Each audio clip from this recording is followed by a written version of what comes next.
জুলাই সনদ বাস্তবায়ন আদেশ অবৈধ, অন্তর্বর্তী সরকারের প্রতারণার দলিল, মন্তব্য আইনমন্ত্রীর। যুক্তরাষ্ট্রের সঙ্গে বাণিজ্য চুক্তিতে পরিবর্তনের সুযোগ রয়েছে, জানালেন বাণিজ্যমন্ত্রী। দেশ জুড়ে উদযাপিত হচ্ছে বিশ্বকবি রবীন্দ্রনাথ ঠাকুরের ১৬৫তম জন্মজয়ন্তী। নির্বিচারে ধ্বংস করা হচ্ছে টিলা, পরিবেশের ভারসাম্য হারাচ্ছে সিলেট।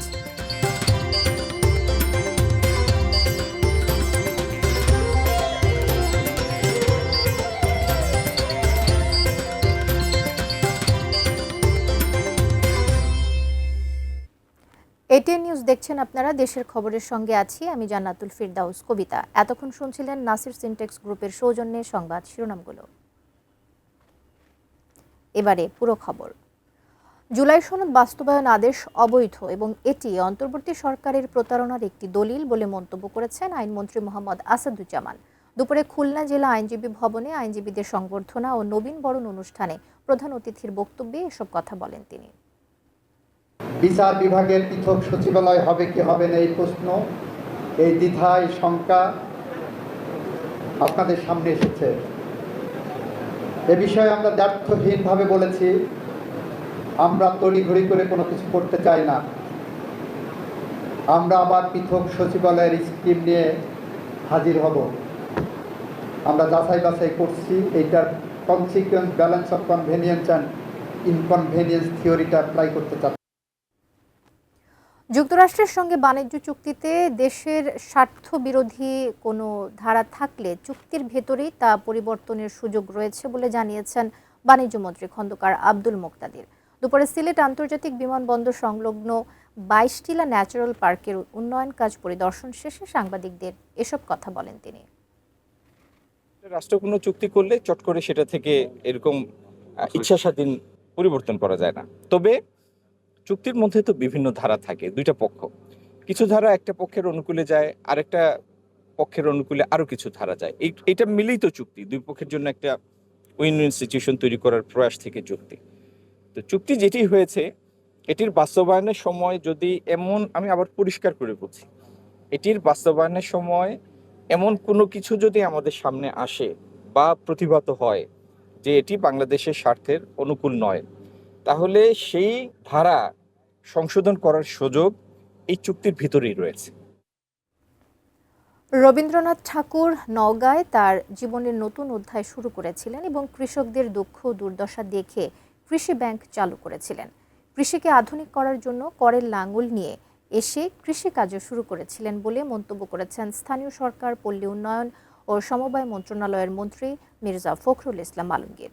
নওগাঁর পতিশ্বরে রবীন্দ্রনাথ ঠাকুরের ১৬৫তম জন্মবার্ষিকীর আলোচনা সভায় প্রধান অতিথির বক্তব্যে মির্জা ফখরুল ইসলাম আলমগীর আরও বলেন, রবীন্দ্রনাথ ঠাকুরের বিশ্ব মানবতার কবি।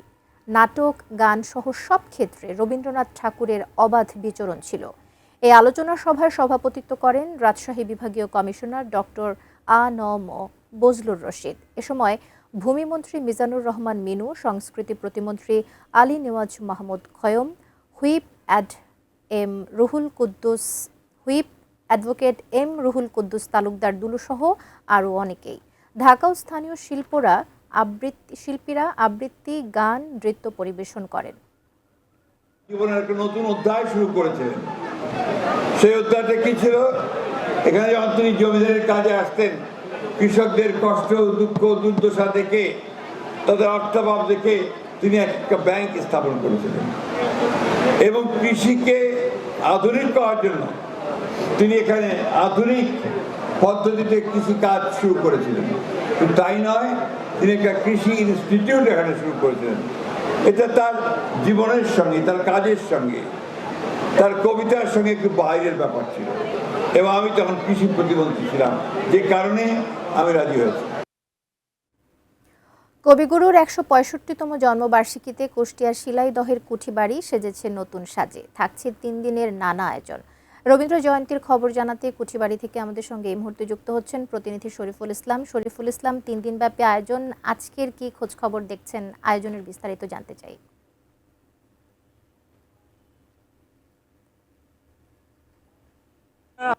বলছিলেন কবি রবীন্দ্রনাথ ঠাকুরের 165তম জন্মবার্ষিকীর কবি পুঁথিবাড়িতে 3 দিনের যে উৎসব, সেই উৎসবের আনুষ্ঠানিক মঞ্চে এই কিছুক্ষণ আগে অনুষ্ঠানের প্রধান মন্ত্রী নিতাই রায় চৌধুরী মঞ্চে উঠেছেন। সাথে ছিলেন এমপি রেজা আহমেদ, আছেন সাংস্কৃতিক সচিব সহ অন্যান্য অতিথিবৃন্দরাও আছেন। তাদেরকে কিছুক্ষণ আগে পরিয়ে বরণ করা হয়েছে। এরপরে স্বাগত বক্তব্য রাখছেন। এরপরে হয়তো মন্ত্রী মহোদয় বক্তব্যের মধ্য দিয়ে এই 3 দিনের যে উৎসবটা উদ্বোধন করা হবে। আর ইতিমধ্যে এই উৎসবকে ঘিরে কুষ্টিয়ার কুঠিবাড়ির আঙ্গিনা দর্শনার্থী কবি সকল সাধারণ মানুষের পদচারণে মুখর হয়ে উঠেছে। একদম সাজ রব পরিণত হয়েছে কুঠিবাড়ির আঙ্গিনা অসংখ্য উৎসব জনতার জনস্রোতে পরিণত হয়েছে। এরপরে যখন অনুষ্ঠান উদ্বোধন শেষ হবে তখন সর্বজনে খুলে দেওয়া হবে, তখন আরও এই জনস্রোত আরও বাড়বে বলে এখানকার যারা আয়োজক কমিটি যারা আছেন তারা আমাকে জানিয়েছে। উদ্বোধন মঞ্চে ওঠার আগেই গণমাধ্যম কর্মীদের সাথে আজকের অনুষ্ঠানের প্রধান অতিথি সংস্কৃতি চৌধুরী বলছিলেন, আসলে ঐতিহ্য প্রশ্ন করা হয়েছিল সাংস্কৃতিক রাজধানীর কবিগুরুকে নিয়ে আলাদা কোনো চিন্তা ভাবনা আছে কিনা। তিনি জানিয়েছেন যে যেসব আমাদের বিশ্ব সাহিত্য দরবারে যারা আমাদেরকে মুখ উজ্জ্বল করেছেন, সেই সব মনীষী, বিশেষ করে রবীন্দ্রনাথ ঠাকুর, লালন সাইজি, তারপরে আব্দুল করিম শাহ, এরকম যারা আধ্যাত্মিক বাউল সাধু আছে, কবিগুরু আছে, তাদেরকে নিয়ে সরকারের আলাদা কোনো চিন্তা ভাবনা আছে এবং এদের নিয়ে গবেষণা চলছে, নতুন কিছু করার পরিকল্পনা আছে। সেই ক্ষেত্রে কুষ্টিয়া তার বাইরে নয়, এমনটি আমাদের জানিয়েছেন। উৎসবের উদ্বোধন অনুষ্ঠান চলছে। উদ্বোধনের পরপরই সাংস্কৃতিক অনুষ্ঠান হবে। সাংস্কৃতিক অনুষ্ঠানে কবিগুরুর জীবন, কবিগুরুর কবিতা, গান, নৃত্য অনুষ্ঠিত হবে। তার আগে একাডেমি, শিল্পীবৃন্দ, জাতীয় সঙ্গীত এবং রবীন্দ্রসঙ্গীতের মধ্য দিয়ে এই অনুষ্ঠানের আনুষ্ঠানিক উদ্বোধন, সঙ্গীতের উদ্বোধন হলো। তো এই ছিল কুষ্টিয়া কুঠিবাড়ি থেকে কবিগুরুর জন্মোৎসব।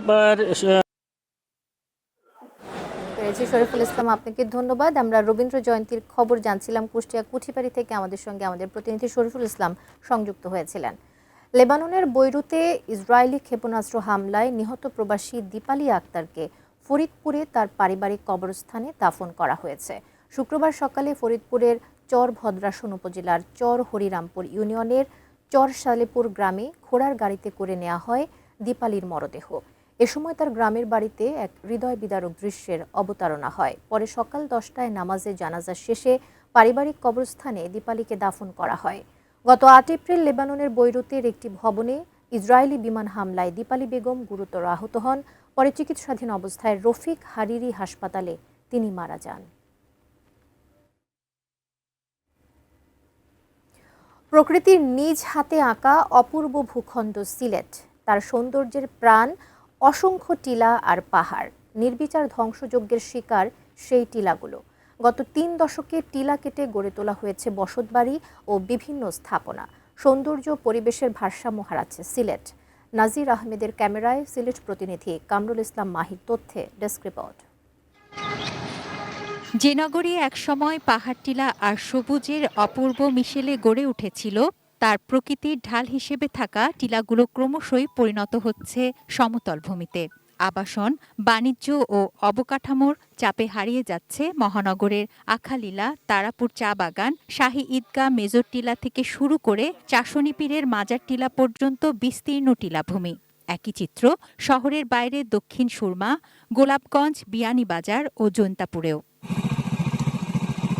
বেসরকারি পরিসংখ্যান থেকে জানা যায়, টিলার পাদদেশে ঝুঁকিপূর্ণভাবে বসবাস করছেন প্রায় 12,000 মানুষ। তারা বলছেন তাদের বসবাস হয়ে পড়েছে অনিরাপদ। তো কিছুটা আতঙ্ক আছেই, কিন্তু এগুলো তো আসলে কাটার পিছনে তো আসলে কে আছে তাও জানি না। তাদের এই টিলা কাটার কারণে আমাদের চলাফেরা প্রতিনিয়ত বিঘ্নিত হচ্ছে। প্রশাসন তো এরকম কোনো ভূমিকা নাই। বাইরে প্রশাসন যায় তো প্রশাসনের গাড়িও তো হইতে পারে না রাস্তার লাগে। শাহজালাল বিজ্ঞান ও প্রযুক্তি বিশ্ববিদ্যালয়ের জরিপ বলছে, সিলেটের প্রায় 66,000 হেক্টর বনাঞ্চলে 23% জুড়ে বিস্তীর্ণ এসব টিলা। 2009 সালে টিলার সংখ্যা ছিল 1025টি।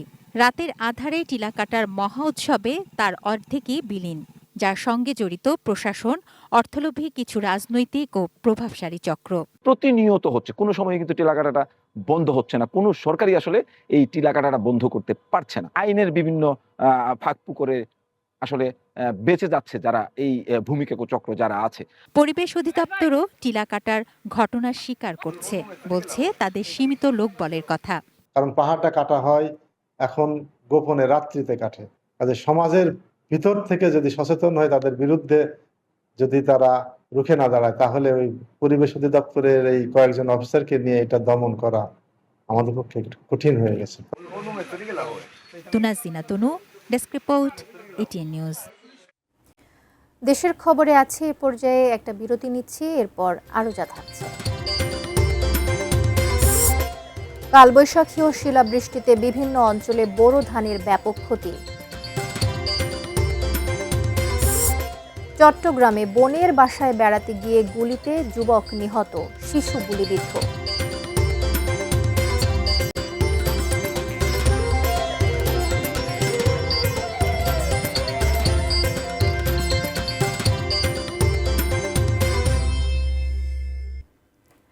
বিরতি থেকে ফিরে এসে সবাইকে আবারও আমন্ত্রণ জানাচ্ছি। দেশের খবরের সাথে রয়েছে জান্নাতুল ফিরদাউস কবিতা। কক্সবাজারের রামুতে অনুষ্ঠিত হচ্ছে বৌদ্ধ ভিক্ষু ছেকাচারা মহাথিরোর অন্ত্যেষ্টিক্রিয়া। প্রবীণ ও গুণী এই ভিক্ষুকে শেষ শ্রদ্ধার্ঘ্য নিবেদনে সমবেত হয়েছেন বৌদ্ধ সম্প্রদায়ের মানুষ। বিস্তারিত জানিয়েছেন প্রতিনিধি অর্পণ বড়ুয়া। কক্সবাজারের রামুর বৌদ্ধবিহার সংলগ্ন মাঠে অনুষ্ঠিত হচ্ছে বৌদ্ধ ভিক্ষু ছেকাচারা মহাথিরোর অন্ত্যেষ্টিক্রিয়া। এই মুহূর্তে আমরা অন্ত্যেষ্টিক্রিয়া উপলক্ষে দেখতে পাচ্ছি এখানে ঐতিহ্যবাহী আলম নৃত্য এখানে পরিবেশিত হচ্ছে। মূলত রাখাইন জনগোষ্ঠীর নারী পুরুষ সম্মিলিতভাবে এই আলম নৃত্যটি এখানে প্রদর্শনের আয়োজন করেছেন। বৌদ্ধ ভিক্ষুর বিদায় লগ্নে তাকে আলম নৃত্যের মধ্য দিয়ে কিভাবে তাকে তার প্রতি সম্মান প্রদর্শন করা হয় সেই দৃশ্যটা আজকে আমরা তুলে ধরবো। গত 26 এপ্রিল মূলত ছেকাচারা মহাথিরো প্রয়াত হয়েছেন 101 বছর বয়সে। যিনি ছিলেন রামুর পুরাতন প্রাচীন যে বৌদ্ধ মন্দির আছে সেই বৌদ্ধ মন্দিরের অধ্যক্ষ। আমরা আয়োজকদের সাথে কথা বলে যা জেনেছি তা হচ্ছে 10 দিন থেকে 12 দিন সংরক্ষণের পর তার মরদেহ সংরক্ষণের পর আজকে এই মাঠেই তাকে সমাহিত করা হবে এবং তাকে সমাহিত করার যে আয়োজন সেই আয়োজনকে ঘিরে আমরা এখানে হাজারো নারী পুরুষের অংশগ্রহণ দেখতে পাচ্ছি। এখানে ধর্মীয় আলোচনা সভা তো রয়েছেই, পাশাপাশি সবচেয়ে বেশি আকর্ষণীয় যে বিষয়টি সেটি হচ্ছে বৌদ্ধ ভিক্ষুকে বিদায় লগ্নে তার প্রতি যে শ্রদ্ধার্ঘ্য নিবেদন সেটি হচ্ছে অত্যন্ত ঝাঁকজমকপূর্ণ অনুষ্ঠানের মধ্য দিয়ে হয়ে থাকে এবং তাই মূলত এখানে অনুষ্ঠিত হচ্ছে। কক্সবাজারের রামুর বৌদ্ধবিহার সংলগ্ন এই ছাড়াবিটা মাঠে যে রাখাইন সম্প্রদায়ের মানুষ যে উপস্থিত হয়েছেন অন্ত্যেষ্টিক্রিয়া অনুষ্ঠানে তা কিন্তু নয়। বৌদ্ধ সম্প্রদায়ের যে সকল জাতিগোষ্ঠী রয়েছে বড়ুয়া বৌদ্ধ ধর্মাবলম্বী থেকে শুরু করে সকলে এই উৎসবে যোগদান করেছেন এবং ছেকাচারা মহাথিরোর বিদায় লগ্নে শ্রদ্ধার্ঘ্য নিবেদন করার জন্য এখানে সমবেত হয়েছেন। কক্সবাজারের রামু থেকে ব্যতিক্রম ধর্মীয় অন্ত্যেষ্টিক্রিয়া অনুষ্ঠানের এই ছিল সবশেষ। কেবল হাওরের ধান নয়, কয়েকদিনের কালবৈশাখী ও শিলাবৃষ্টিতে বোরো ধানের ব্যাপক ক্ষতি হয়েছে দেশের বিভিন্ন অঞ্চলে। কোথাও পানির নিচে তলিয়ে গেছে প্রায় পরিপক্ক হয়ে ওঠা ধান, কোথাও আবার মাটিতে নুয়ে পড়ে ঝরে গেছে দানা। ফলন বিপর্যয়ের আশঙ্কায় পড়েছেন কৃষকরা। আবহাওয়া অনুকূলে থাকায় এবছর বোরো ধানের বাম্পার ফলনের আশায় ছিলেন নরসিংদীর কৃষকরা। তবে কয়েকদিনের কালবৈশাখী ও শিলাবৃষ্টিতে তাদের স্বপ্ন ফিকে হওয়ার পথে। দমকা হাওয়া ও ভারী বর্ষণে অধিকাংশ জমির পাকা ও আধ পাকা ধান মাটিতে লুটিয়ে পড়েছে, কোথাও কোথাও তলিয়ে গেছে পানির নিচে। এই বিপর্যয়ে দিশেহারা কৃষক। এখন জমি কাইটা তুলতে গেল প্রতি জমিতে জনপ্রতি ১,৫০০ টাকা করে দিতে হয়, যার ফলে আমাদের ক্ষতির পরিমাণ আরো বাড়তেছে। জমি কাটতেও পারি না, না কাটার সম্ভব না। এই দিক দিয়ে নষ্ট হয়েছে, এই দিক দিয়ে নষ্ট হয়েছে, প্রায় ব্যাপক ক্ষতি হয়েছে। চলতি মৌসুমে জেলায় ৫৬,৬০২ হেক্টর জমিতে বোরো ধানের আবাদ হয়েছে, যা লক্ষ্যমাত্রার চেয়ে বেশি। ঝড়ে বৃষ্টিতে ১৫৩ হেক্টর জমির ধান ক্ষতির মুখে পড়েছে, জানিয়েছে কৃষি দপ্তর। গোমস্তাপুর উপজেলার রাধানগর ইউনিয়নের বিলকুজাইন মাঠে এখন থই থই পানি। ভারত থেকে আসা উজানি ঢলে পুনর্ভবা নদীর পানি উপচে তলিয়ে গেছে প্রায় ২,০৫০ হেক্টর এলাকার বিশাল অংশ। ডুবে গেছে পাকা ধান। বিঘা প্রতি যেখানে ২৫ থেকে ২৮ মণ ধান পাওয়ার কথা, সেখানে এখন ৭-৮ মণ পাওয়াই দুষ্কর। যারা ধান কেটে মাঠে রেখেছিলেন পচে যাচ্ছে তাদের ফসলও। কালকে যেখানে আপনার শুকনো দেখেছি, আপনার সন্ধ্যার সময় দেখি আপনার এক গলা পানি। অনেক ক্ষতি, হাজার হাজার বিঘা জমি এখনো পড়ে আছে, সব ডুবে গেল। জল জমি জেলা আসল জমি ছিল সব ডুবে গেল। কৃষি বিভাগের তথ্য মতে হঠাৎ বন্যায় প্রায় 300 কৃষক ক্ষতিগ্রস্ত হয়েছেন।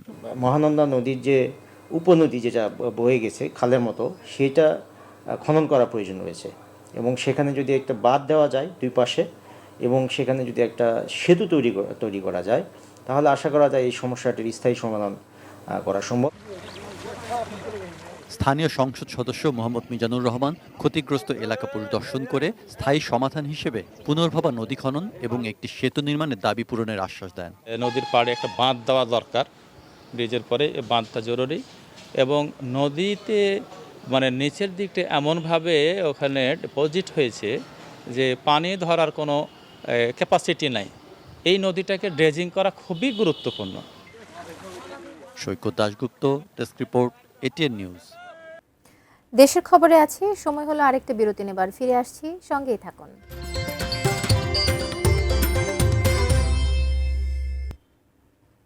স্বাগত আরও একবার। গ্রামের নাম পরম আনন্দপুর। শহরের কোলাহল ও ব্যস্ত জীবন থেকে একটু প্রশান্তির খোঁজে মানুষ আসে নামের মতো সুন্দর ঝিনাইদহের এই গ্রামটিতে। গ্রাম জুড়ে সারি সারি তালগাছ, যা সৃষ্টি করেছে মনোমুগ্ধকর এক পরিবেশের। সেখানে খাঁটি তালরসের স্বাদ নিয়ে প্রাণ জুড়ান অনেকেই। ঝিনাইদহ প্রতিনিধি ইমন হাসানের তথ্য ছবিতে দেখুন ডেস্ক রিপোর্ট। শহর থেকে 10-12 কিলোমিটার দূরত্বে পরম আনন্দপুর গ্রাম। গ্রামীণ সড়কে দুই ধারে গ্রাম জুড়ে সারি সারি তাল গাছের নয়নাভিরাম সারি। শহরের কোলাহল থেকে প্রাকৃতিক অপার সৌন্দর্যের মাঝে সময় কাটাতে প্রতিদিন জেলার বিভিন্ন এলাকা থেকে প্রিয়জন ও বন্ধুমহল নিয়ে অনেকেই চলে আসেন আনন্দপুর গ্রামের এই কাজল মোড়ে। স্থানীয় এক ব্যবসায়ীর নামে এই নামকরণ। এখানে ফ্রেশ তালের রস পাওয়া যায়। প্রাকৃতিক সৌন্দর্য উপভোগ করতে করতে অনেকেই স্বাদ নেন তার। তালের রস পাওয়া যায়, খেজুরের রস পাওয়া যায়, আর এখানে বিকালবেলা এত পরিমাণ লোক হয়, এই লোকের সমাগম এই জায়গাটা খুবই সৌন্দর্য ফুটে তোলে। দেশ বিদেশের লোক আসে এখানে দেখতে, আমরা এতে খুব খুশি আনন্দিত। গ্রামের পথ বেশ ভালো লাগে, বেশ নিরিবিলি পরিবেশ, তাল গাছ আছে, খেজুর গাছ আছে, যেমন তালের রস, এই সময় তালের রসটা খুবই ভালো লাগা কাজ করে। 3 শতাধিক তাল গাছ রয়েছে এই পরম আনন্দপুর গ্রামে। গাছ থেকে রস নামাতেই বিক্রি হয়ে যায়। প্রতি গ্লাস মাত্র 20 টাকা। অনেকে নিয়েও যান, প্রতি লিটার 80 টাকা। এই মৌসুমে গাছিদের ভালোই আয় রোজগার হয়। 4 গাছে সকালবেলা ধরো তাইলেও ভাড়ের হচ্ছে 8 ভাড় রস হয়, 2 ভাড় গেড়ে। দুপুরের দিকে আমার 3 গেড়ে রস হয়। আমার গাছেতে পাড়ি আনছে, লোকে খাচ্ছে, তাই সবাই বলছে না রসটা খুব ভালো। বেচা বিক্রি খুব হয়, এই যে বিক্রি শেষ, যা হয় আল্লাহ যা দেয় তাতেই খুব সন্তুষ্ট। তাল গাছ যেমন বজ্রপাত থেকে রক্ষা করছে ঝিনাইদহ সদর উপজেলার পরম আনন্দপুরবাসীকে, তেমনই সৃষ্টি করেছে গ্রামবাসীর আয় রোজগারের পথ। Sharjana Ananya, desk report, ATN news. চট্টগ্রামে আধিপত্য বিস্তারকে কেন্দ্র করে সন্ত্রাসীদের এলোপাতাড়ি গুলিতে এক যুবক নিহত হয়েছেন। একই ঘটনায় এক শিশু গুলিবিদ্ধ হয়েছে। গত রাত 10টার দিকে নগরীর বাইজিদ থানাধীন রৌফাবাদ এলাকায় এই ঘটনাটি ঘটে। নিহত যুবকের নাম হাসান রাজু। তিনি চট্টগ্রামের রাউজান উপজেলার কদলপুর এলাকার বাসিন্দা। বাইজিদ বোস্তামি থানার ভারপ্রাপ্ত কর্মকর্তা মোহাম্মদ আব্দুল করিম জানান, রাতে বাসা থেকে বের হয়ে রাস্তায় গেলে অজ্ঞাতনামা সন্ত্রাসীরা তাকে লক্ষ্য করে এলোপাতাড়ি গুলি ছোড়ে। এতে ঘটনাস্থলেই তিনি নিহত হন এবং একই ঘটনায় গুলিবিদ্ধ হয়েছে 11 বছর বয়সী শিশু রেশমি আক্তার। পরে শিশুটিকে উদ্ধার করে চট্টগ্রাম মেডিকেল কলেজ হাসপাতালে নেওয়া হয়েছে।